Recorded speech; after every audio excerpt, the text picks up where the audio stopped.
ბათუმის საქალაქო სასამართლოში დღეს თოჯინებისა და მოზარდ მაყურებელთა თეატრის საქმის არსებითი განხილვა გაიმართა.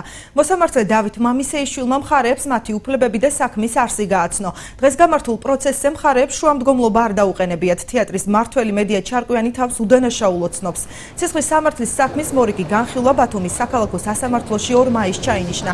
შეგახსენებთ, რომ თოჯინებისა და მოზარდ მაყურებელთა თეატრის დირექტორს მედია ჩარკვიანს სამსახურეობრივი უფლებამოსილების ბოროტად გამოყენებასა და სახელმწიფო ბიუჯეტის კუთვნილი დიდი ოდენობით თანხის მითვისების ხელშეწყობის გამოედავებიან. თეატრის საქმეზე ასევე ბრალი წაყენებული აქვთ სარეკონსტრუქციო სარემონტო სამუშაოების შემსრულებელ შეპესე თექევინშაათის დირექტორს და მის 2 თანამშრომელს.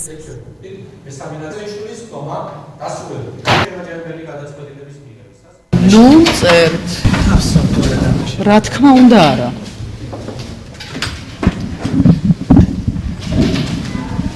ხევანდელ სასამართლოს ცნობაზე ბრალდებულებს განემართათ მათი უფლებები, ასევე სასამართლომ გაიგო მათი პოზიცია. სამივე ბრალდებულმა თავი არ ცნო დამნაშავედ წარდგენილ ბრალდებაში.